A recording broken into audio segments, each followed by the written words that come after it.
So, good afternoon. Thank you for joining us at this event in which we'll explore how the Restart scheme, which aims to help long-term unemployed people move back into work, how that will work and how we can ensure it delivers maximum impact. I'm Naomi Clayton, Deputy Director of Research and Development at the Learning and Work Institute, and I'm joined by a fantastic panel. I've got Karina Stibbards, who's Deputy Director for Labour Market Strategy at DWP, who will be discussing the aims and objectives of the Restart programme. Got Scott Parkin, who's Chief Executive at the Institute for Employability Professionals, who will be giving his views on the Restart programme and the wider plan for jobs. And then last but not least, Sean Williams, Managing Director of Adecco Working Ventures, who'll give his views on Restart and the sector's readiness to deliver the programme. So just to inform you, the event is being recorded and we welcome attendees who are viewing the event in Slido 2. I'm going to give a brief overview of the scale and nature of the unemployment challenge and our recommendations for tackling long-term unemployment. And then I'll ask each speaker for their contributions.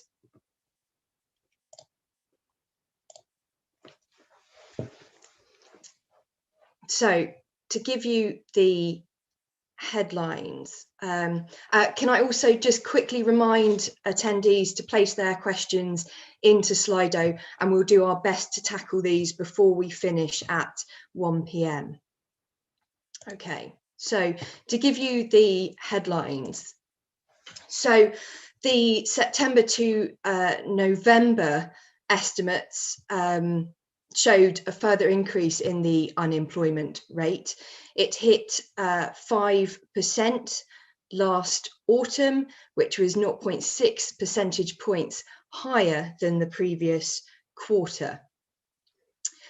Unemployment has risen by nearly 400,000 since February, which is the largest annual increase since 2009. If we can have the next slide.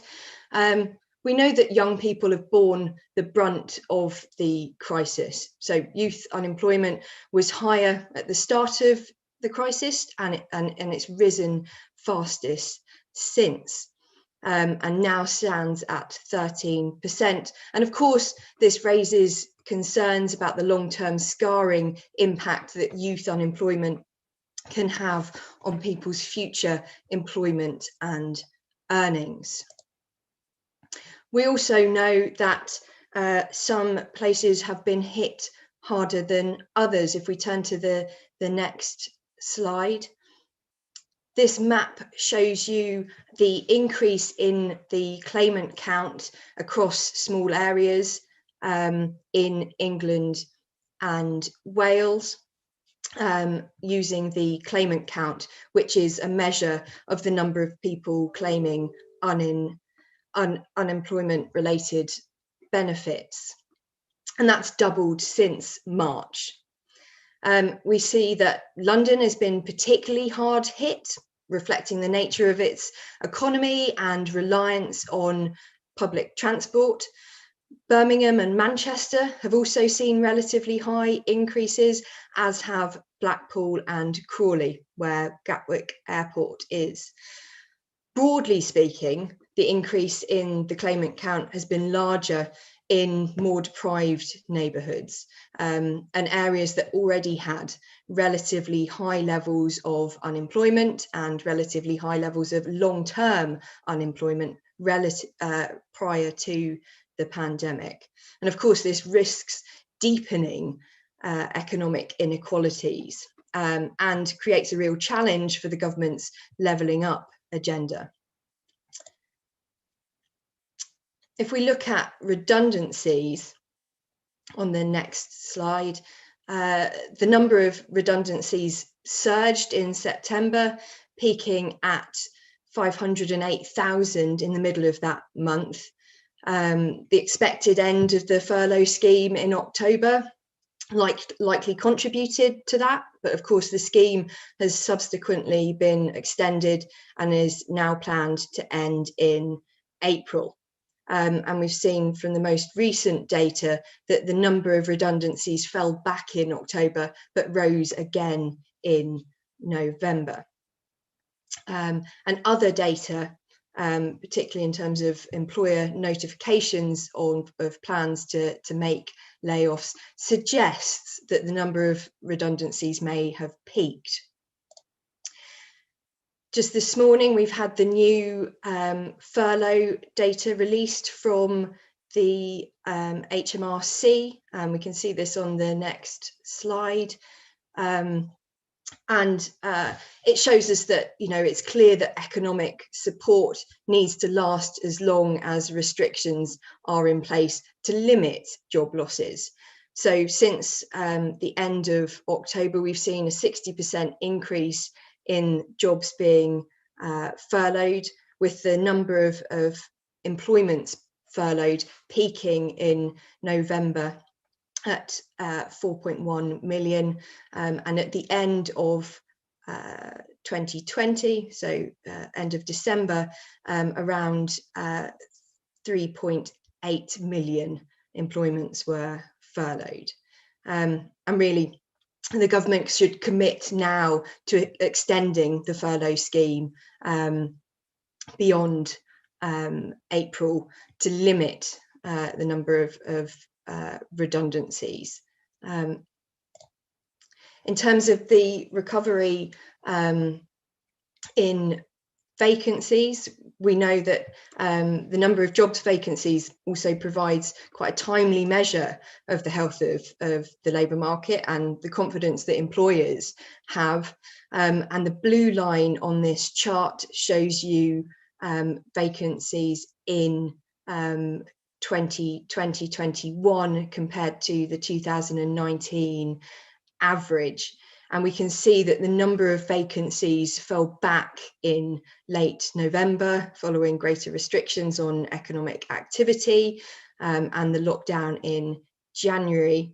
And the number of vacancies in January 2020 was down a third on last year. The impact, of course, has been particularly stark in retail and hospitality, when we saw a slight recovery in summer and early autumn, boosted in part by the Eat Out to Help Out scheme. Vacancies in hospitality have fallen back again and are approaching levels that we've seen in the first lockdown. If we go to the next slide, which shows us long-term unemployment, which really is the main challenge for the Restart programme. So what do we expect to happen in the coming months and years based on what's already happened and what's already happened in previous recessions? So the rise in unemployment that we've seen and will continue to see will inevitably lead to a significant increase in long-term unemployment. So that's people who have been unemployed for 12 months or more. And we know that can have scarring effects on individuals, their families, their communities for years to come. It reduces people's chances of finding work in the future. It can lead to wage penalties. And of course, it also has physical and mental health consequences too. So the Restart programme aims to support up to 1 million unemployed people to find jobs. This graph here is taken from our Time to Act report that was out late last year and really highlights the scale of the challenge that Restart will be seeking to address. So based on the OBR forecast for unemployment and data on the proportion of people who became unemployed who fall into long-term unemployment. We've calculated that long-term unemployment may reach 1.6 million in 2020-22. And this would be a 600% increase since the start of the crisis, the highest level since 1994. If there's a slower than anticipated recovery by the OBR, then we estimate that the long-term unemployment could remain over 1 million for up to 4 years.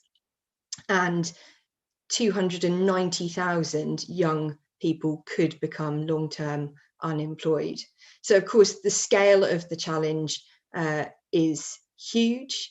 The number of people becoming long-term unemployed in April and May 2021, so this spring, could be up to 3 times higher than the peak monthly referrals to the work programme introduced after the last recession. So if we just go to the last slide, obviously we need to do as much as we can to prevent long-term unemployment. And as soon as someone has become unemployed for more than 12 months, we need high quality, personalised provision.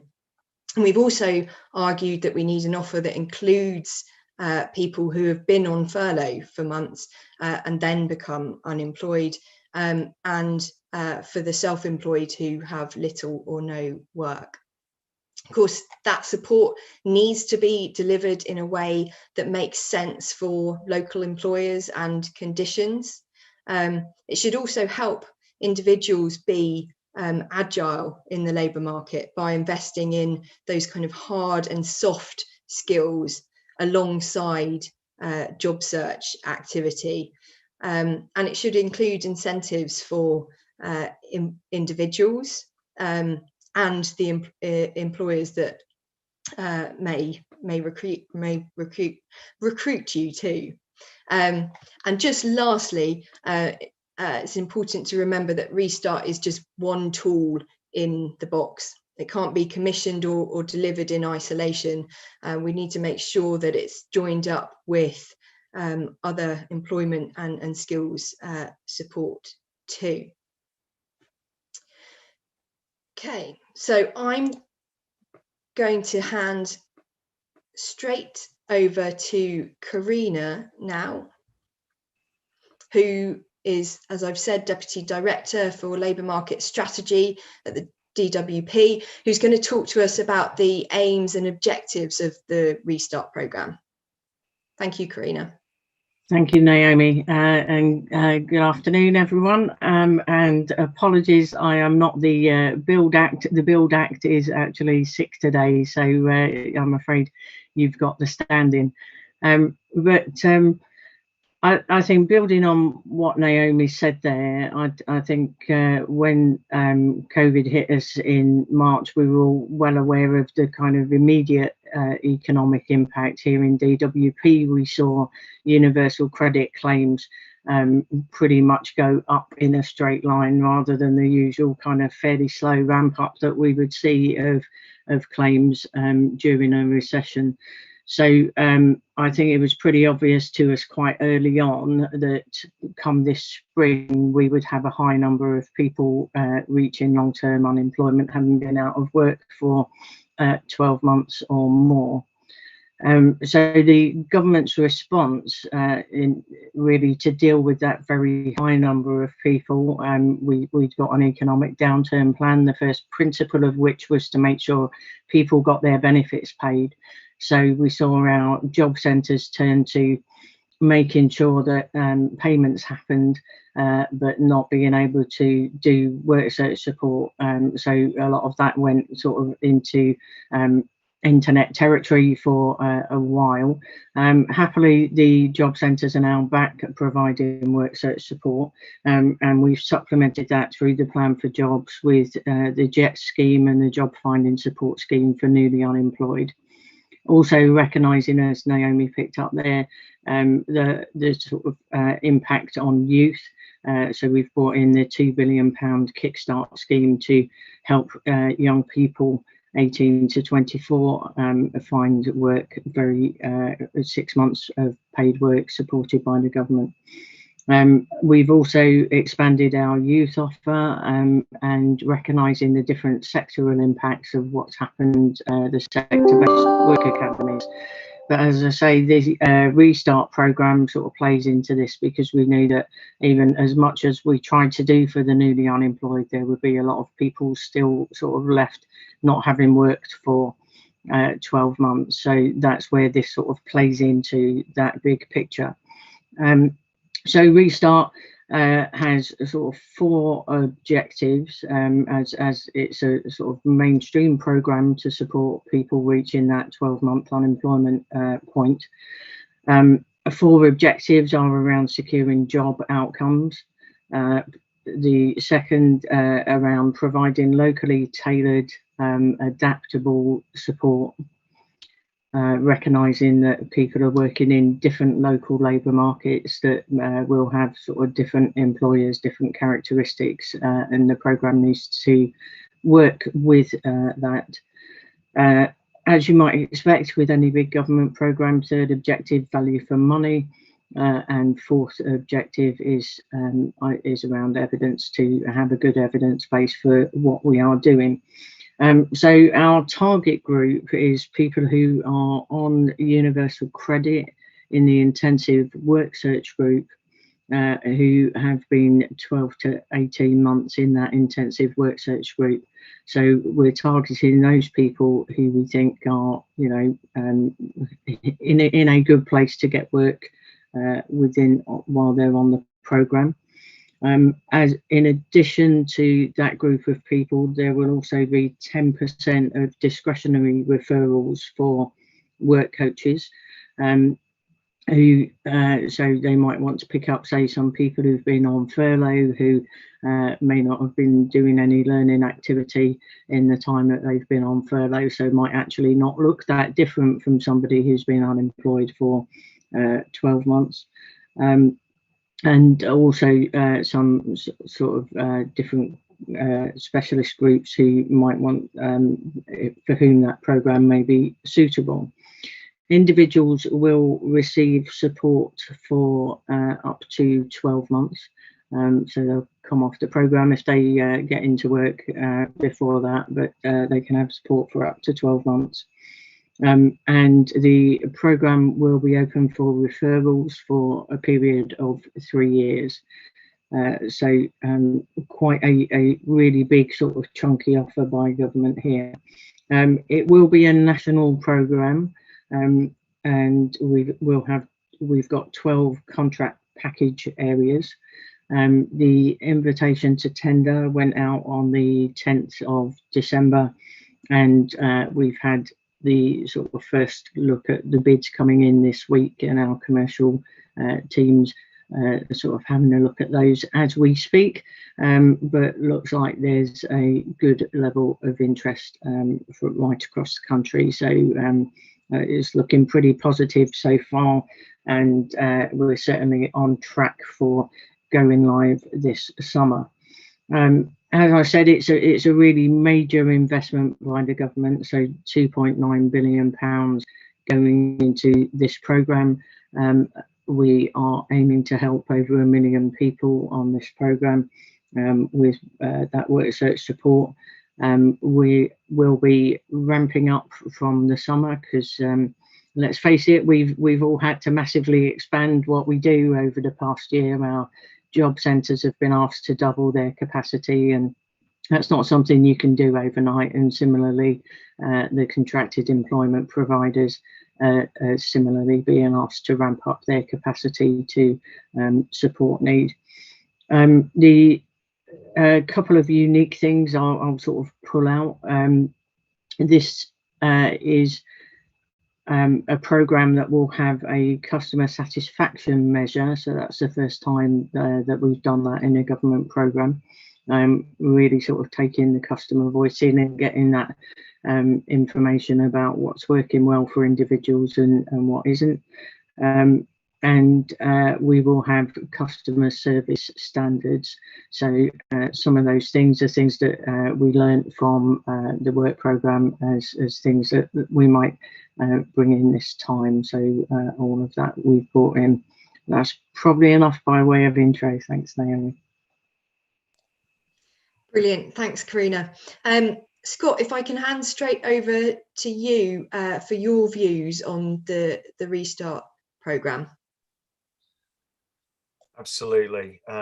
Thank you very much, Naomi and Karina. For those of you that have come on the call today and expected me to go through the Restart programme in detail, I'm afraid you may well be disappointed. I'm going to talk about the thing that is acutely our keen interest, which is how we mobilise people effectively to make sure that they can do the job effectively. And it's been described very well by Naomi and Karina about how big that job is, the scale of the challenge. You will forgive me though, in essence, I expect, because the Institute of Employability Professionals is the membership body for those people that practice the skills that we need to get this country moving forward again. And we believe that employability professionals everywhere are the best they can be. So we specifically work on making sure that we have qualified, competent, capable individuals working within a cultural environment that supports their learning, and ultimately they are able to provide the best service possible. And I'll mention it again, but the customer service standards and the customer feedback thing is a really, really great part of this program. We fundamentally believe that people working in the profession should be highly professional. As taxpayers and as citizens of our society, we want to make sure people delivering services are the best they can be. There is an expectation there. And the country needs significant support in many aspects of public services as a result of the pandemic. And so I will say, though, that the Restart is a significant investment and is absolutely the right way forward, and that the IEP welcomes the investment being made at this moment in time. But I'm going to start taking stock of the employability sector and the people in it, and where the opportunities and risks are potentially for this. And if we take Restart, the Plan for Jobs, Kickstart, JETS, commissioning, contracting, all of those elements are only as good as the people that work within them, whether they be leading the teams or whether those people serving customers on the front line. So next slide, please, Mintra. So I just wanted to provide a bit of context. The employability sector, and hopefully I'm not teaching anyone to suck eggs here. I mean, most people on the call will know, but the employability sector is multifaceted. It's public, private, it's charitable. We represent people across all of those spheres. And it's from very large organizations, of which many are bidding at this moment in time for the Restart commissioning, to small organizations that deliver very specialized services.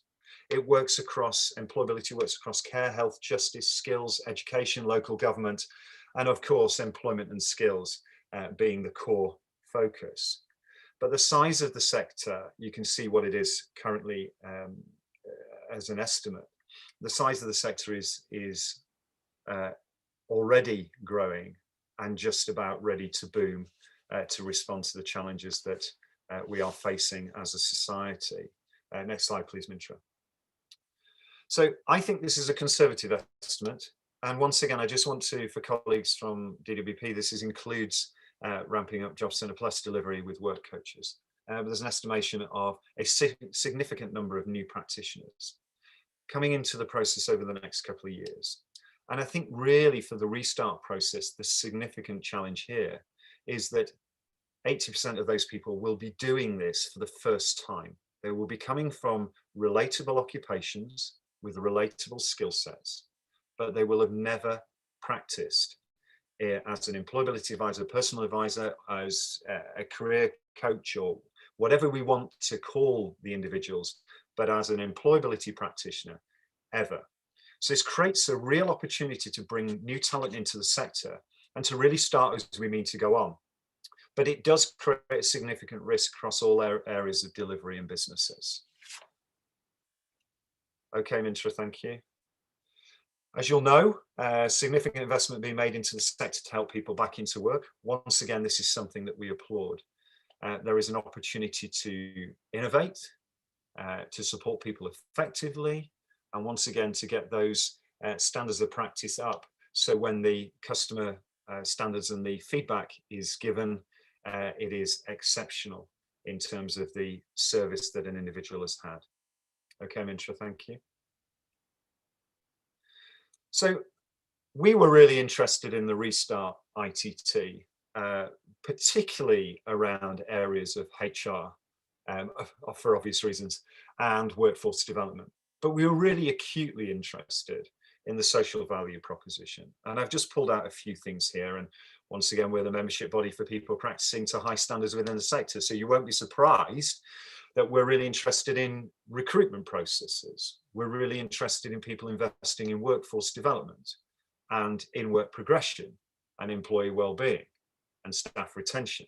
All of these things have been challenges over the past, and we are expecting will be less significant challenges this time, this way forward. And the very last thing there is around supporting qualifications, mentoring and supporting others. So we really thank government for providing a clear steer on making sure that the quality of service and support for professionals is front and centre in the Restart bidding process, and thus the Restart delivery.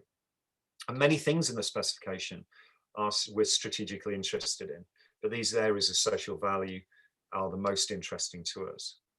And relaying once again, Karina, very interested in the customer satisfaction and service standards. Okay, thank you. So there's a couple of possible solutions to help, and these are just really examples about how we've taken the challenge over the last year and started to try and create solutions. Number one is we're supporting on recruitment.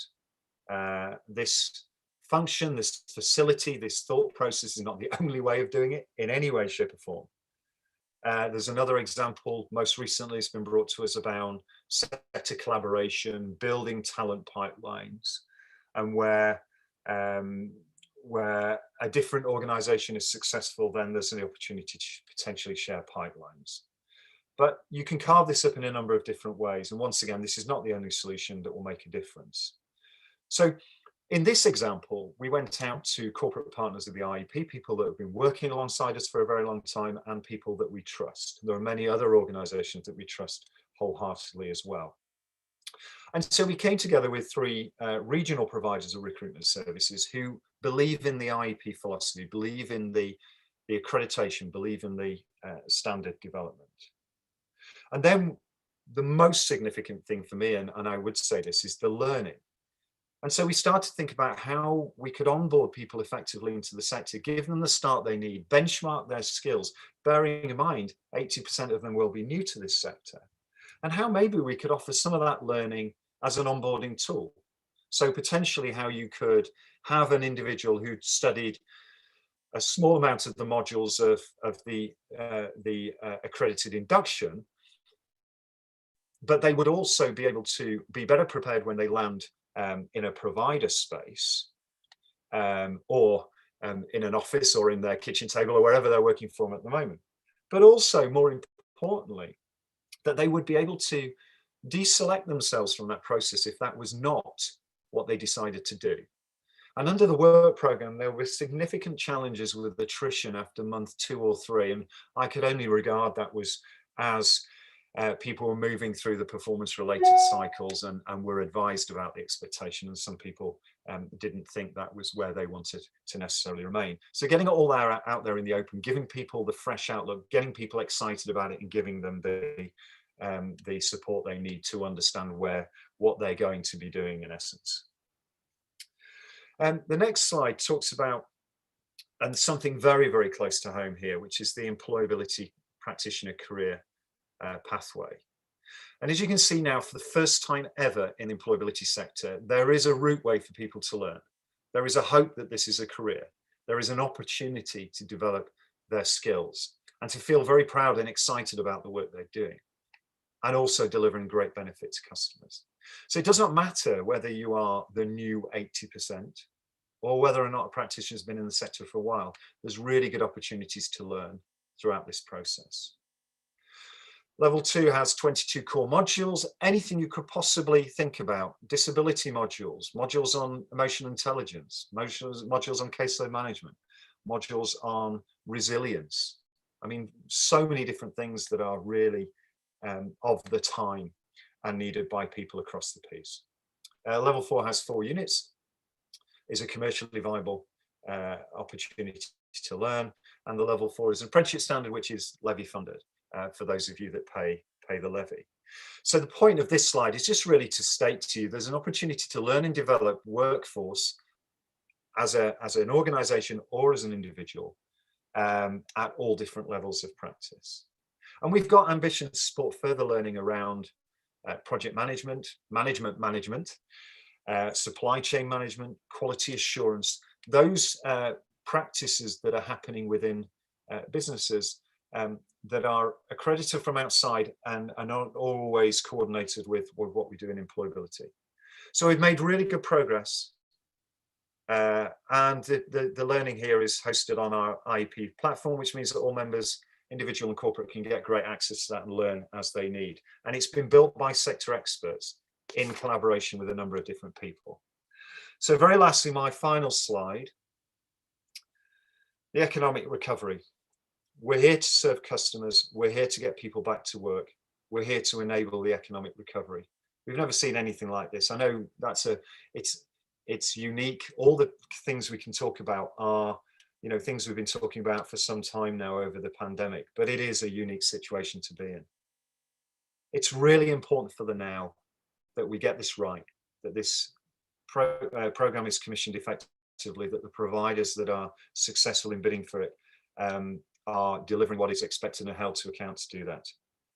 But we need to be better prepared for what happens next time, because this will happen again, whether it's a pandemic or do we all hope for a regular recession? Is that what, you know, something which is relatively normal? But the in-between bits are important to us at the IEP as well. How do we future-proof the sector? How do we make sure that it's in the best shape possible to respond to the next economic crisis, the next financial challenge?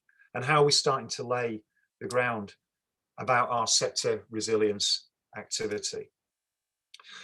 Employability pressures are not just about reducing unemployment. They are about supporting people in work to keep jobs, to retrain, to increase productivity. We need a better alignment of skills and employability to support the retraining of new jobs in the green economy or digital. So there's so much more to do beyond the high unemployment challenge that we have at this moment in time. And even under normal recessions, the IEP, along with strategic partners, is creating a space to support the discussions around that very important future and making sure that we can respond to the challenges as they present themselves. Thank you very much. Brilliant. Thank you, Scott. And last but not least, could I hand straight over to Sean? Sean, if we can get your views from Adecco on Restart and also the sector's readiness to deliver the programme. Sure. No, look, I'd be delighted. First of all, I should say I am not the managing director of Adecco Working Ventures. That's Rob Spread. So I haven't stolen his job. I do sit on the board of Adecco Working Ventures, and I'm the chief executive of Corndell, which owns 50% of Adecco Working Ventures along with Adecco, and is a joint venture that we've put together to try and be part of the solution to the unemployment crisis that we're about to face. And we're currently bidding the Restart scheme as a provider. I guess my experience in this is I've spent 20 years starting as a frontline unemployment advisor in the employment zone in Brent, and then going from frontline work to policy to then running operations in this country and in Australia to try and help people back into work.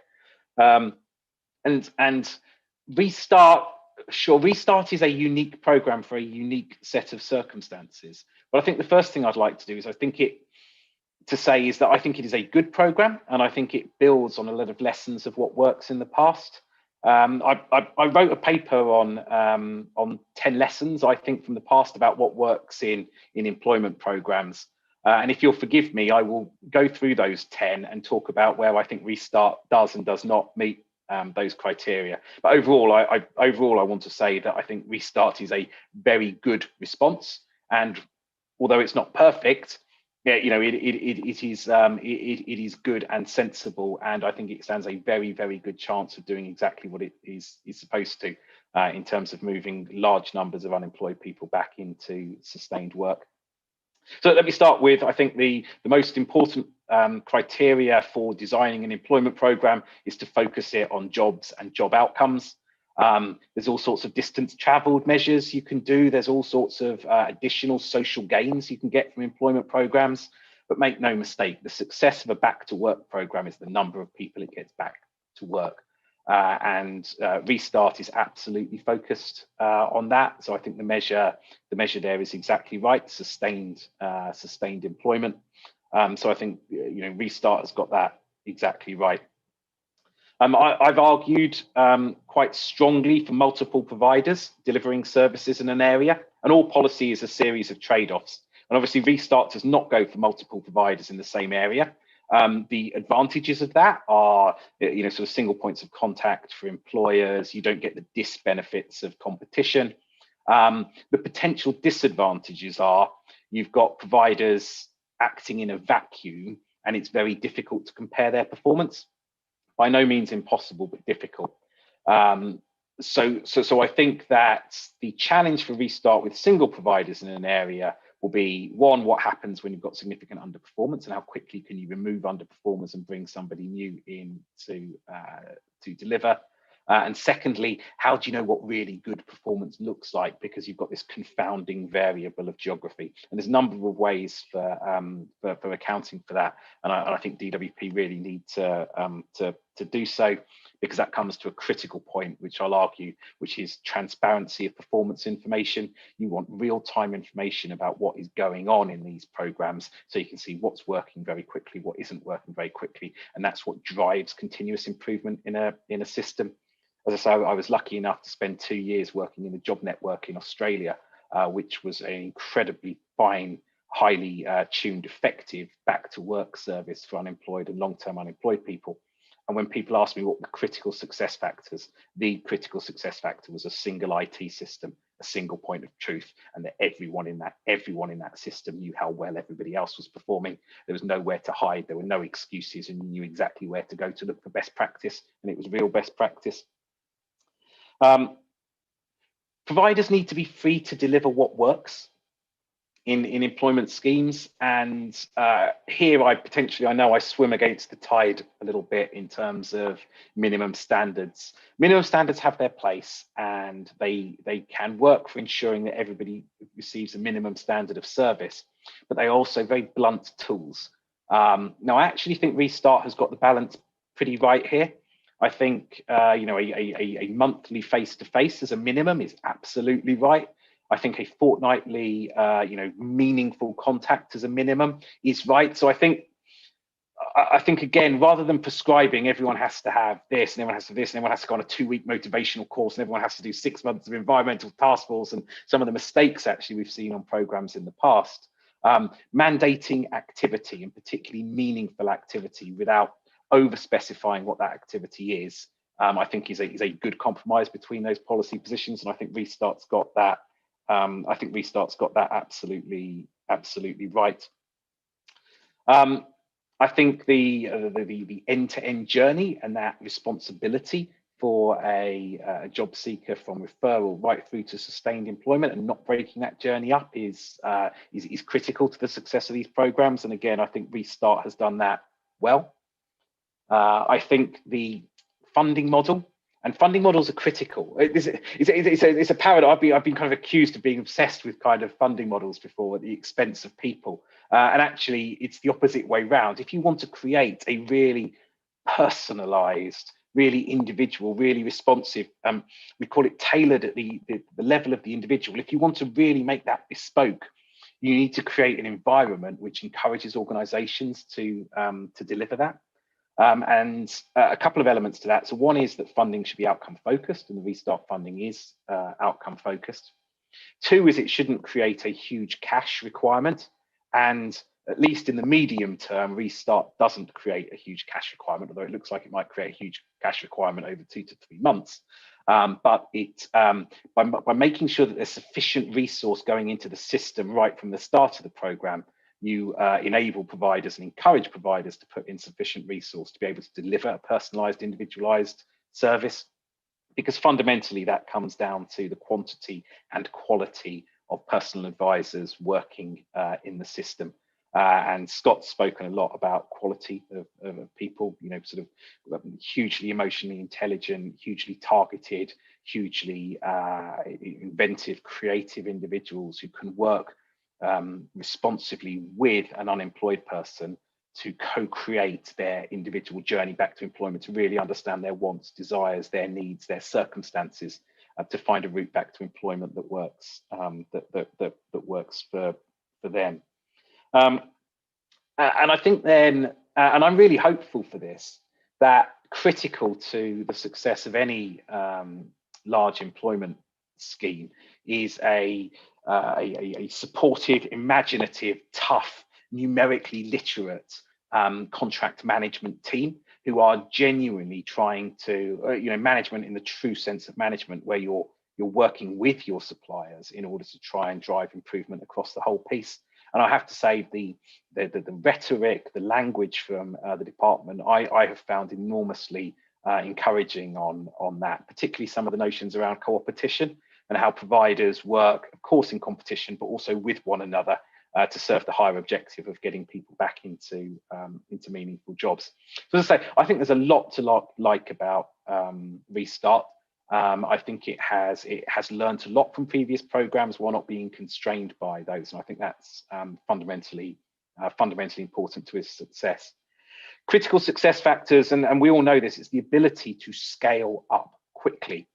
And the hardest part of scaling up quickly is recruiting enough suitably talented and able and highly trained individuals in order to be able to provide that bespoke, personalized, responsive service.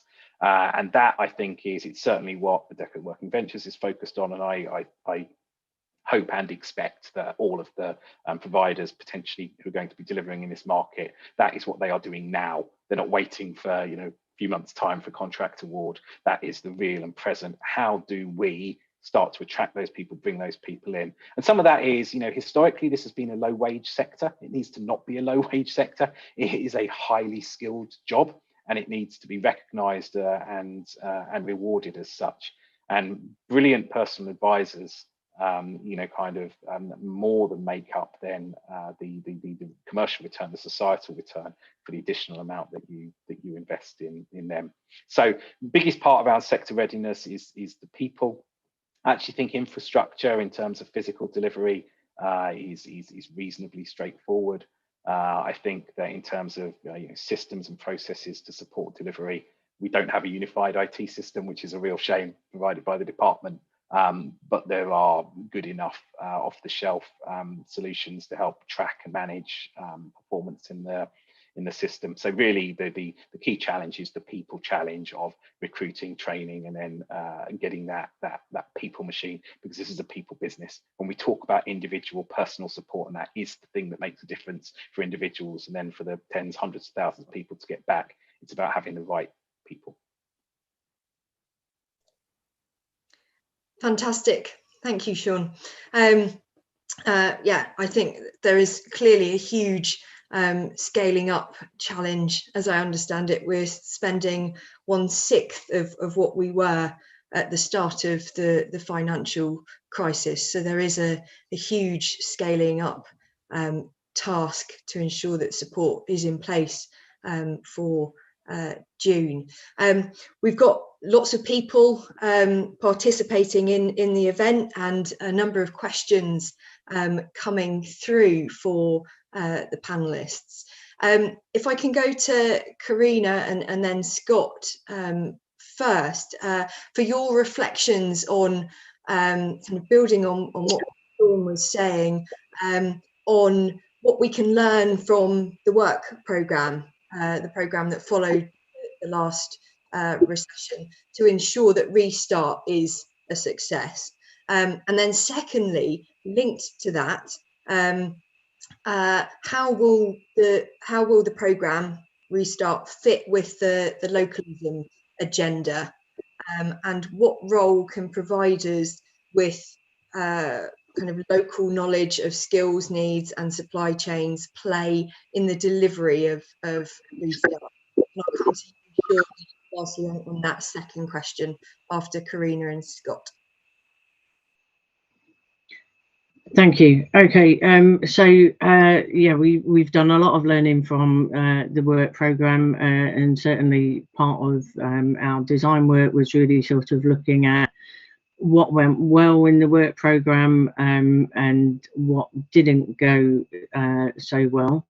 And I'll just pull out a couple of the sort of big things that we picked up from the work programme. One is the sort of customer service standards and the customer satisfaction piece that I mentioned earlier. So we, you know, some of the evidence was telling us that different customer groups had quite different experiences of the support they were offering. So we're very keen to sort of play that in this time. We also had quite a lot of discussion around the number of sort of contract package areas, and I think, you know, we've settled on 12. I think many people would have wanted us to have rather more than that. I mean, we've got a lot more than we had in the work and health programme, for example. So, you know, we've taken that on board as far as we can, while still having a sort of system that will work for our commercial people who are obviously managing those individual contracts. So yeah, really sort of pulling out the best bits, but really trying to move the agenda on the places where people sort of quite rightly had criticisms. One of the things about the work programme that people told us is it was a bit too black box. So we've tried in Restart to sort of find the right balance between giving providers the sort of freedom and flexibility to adapt the programme to individuals, but actually ensuring that there is a quality offer for everybody and people aren't sort of parked and creamed and left behind. So having some sort of minimum standards in there, and some expectations without over specifying that, and really trying to find the balance there. So it feels a bit more grey box this time than the work programme, I would suggest. In terms of the fit with local areas, clearly, as I said before, we do want providers to be properly plugged into their local areas and aware of what other provision is out there, who the kind of key players are, to be effective partners in local partnerships and properly aligning their offer with the local area that they're operating in, taking account of the local labour market, the local employment opportunities, local growth opportunities, and indeed the characteristics of the local population, and indeed their skill sets. So all of that is really important that happens. And in fact, we wrote out to all the local areas and invited them to submit a question that was sort of specific to their local area, that will be part of the bid process, and will be an assessed question as part of the scoring. And we've invited each local area to identify 2 representatives who will join us in the sort of bid assessment process to score those questions and make sure that actually providers have done the thinking about how they're going to adapt their offer to the local area. So very, very keen to see that happen, because this, I think of the labour market as a whole system. You know, the job centres are one bit of it, the contracted employment provision is one bit of it, ESF is one bit of it, and local provision another bit of it. And all of that has to work together holistically if we're going to get the outcomes that we're all chasing. Great, Thanks, Karina. Scott, if I can hand over to you for your views on what we can learn from the work programme, and in particular this kind of issue in terms of making sure that the programme is joined up with local provision. Yeah, absolutely. I'll take that one first, because I probably understand less about the localism agenda than lessons learned from work programme. But you know, like, I'm already seeing really good examples, even in the competition stage, of organisations working together and collaborating. I know this is quite a key component of DWP's commissioning strategy, but I have real hope that organisations are doing that under some of the most difficult circumstances, i.e. the competitive element. And so when we are in the situation where competition and collaboration take place effectively, that will continue.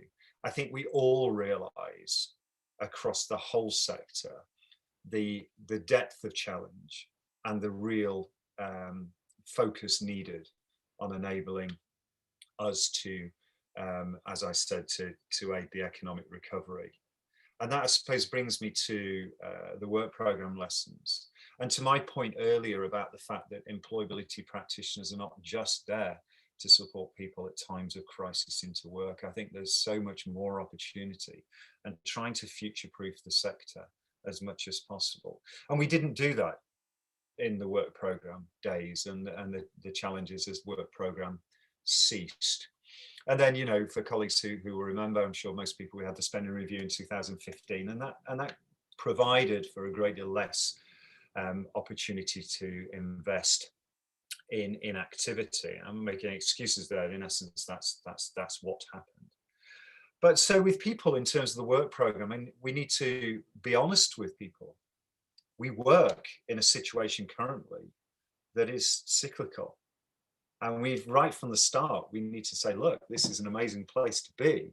We need incredibly high practicing professional standards, but we'll work with you and we'll continue to develop this market in a sustainable place where the opportunities are more and more open to you.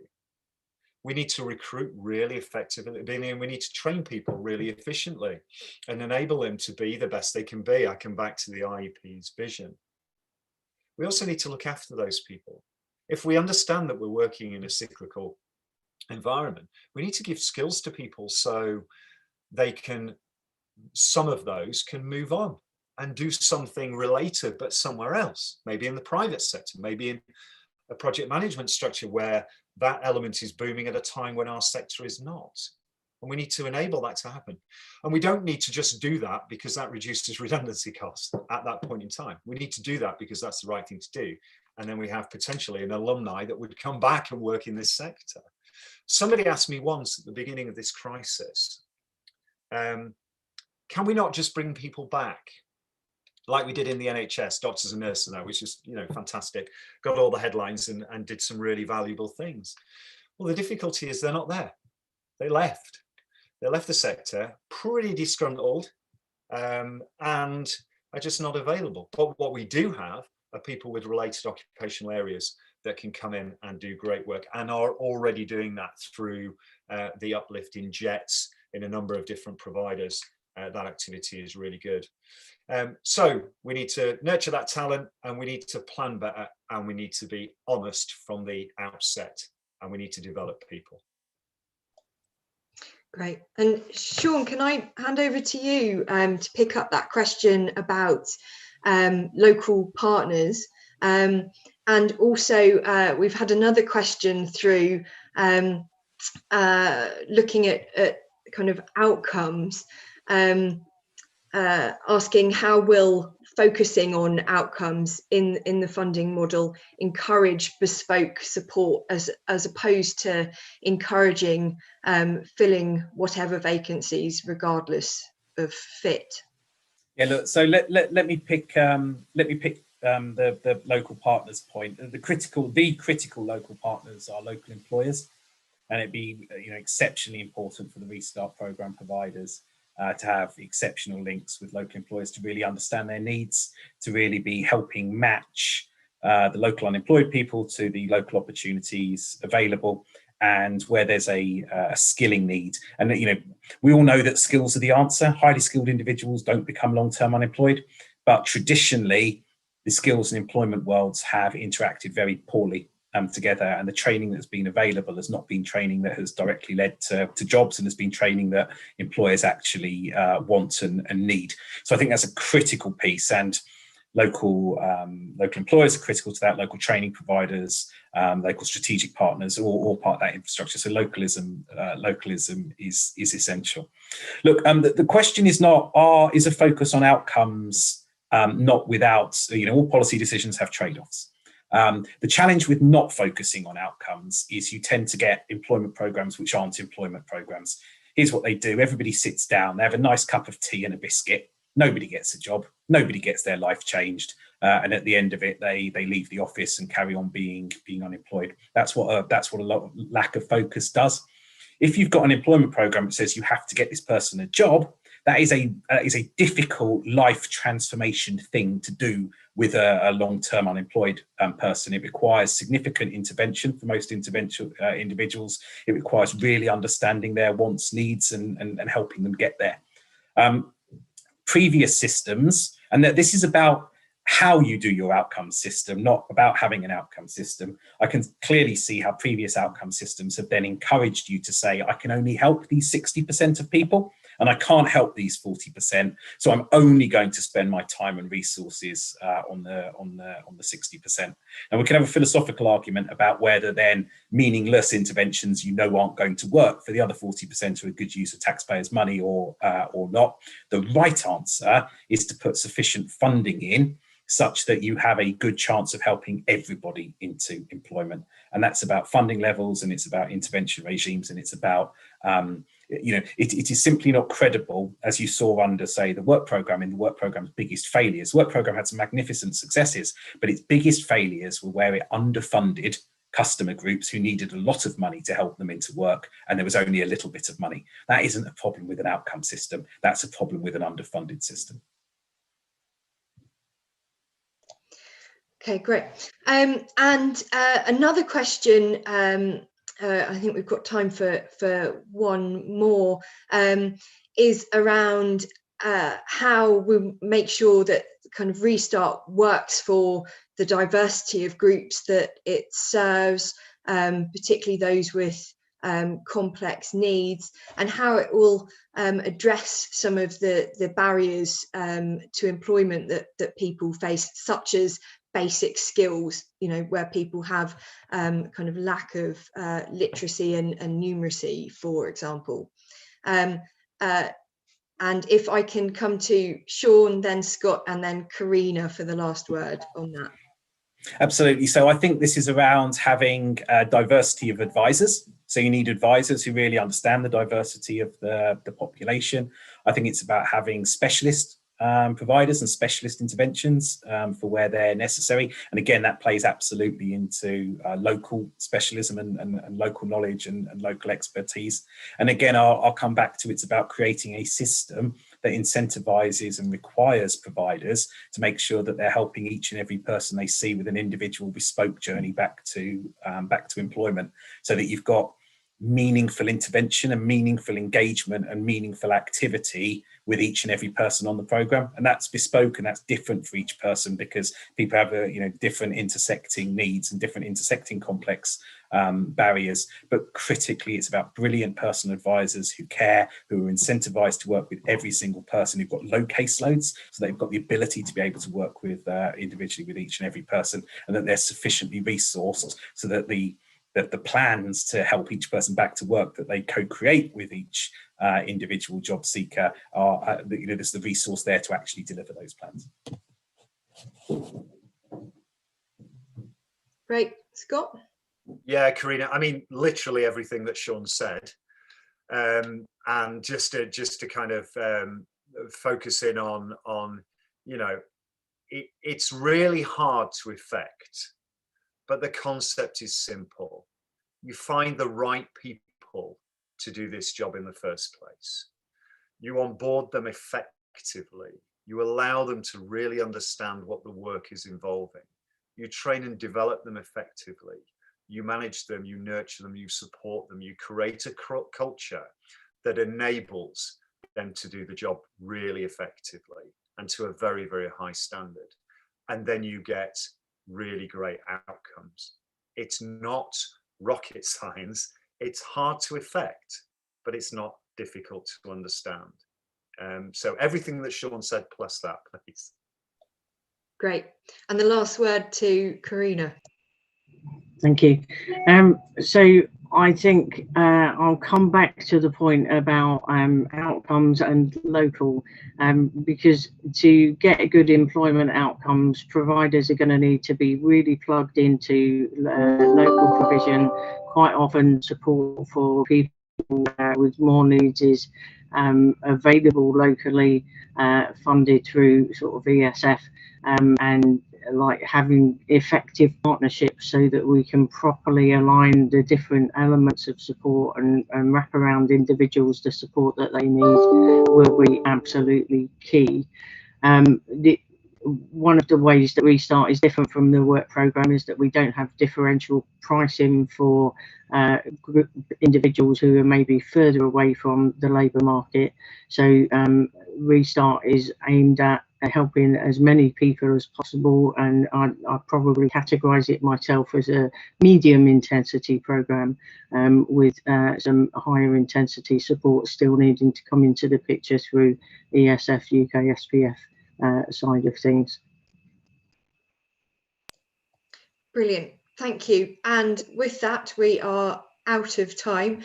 So thank you to everybody who participated and asked questions, and particular thanks to our speakers for joining us today. As I said, we've recorded this session and the video will be made available on our website shortly. So thank you very much, everybody.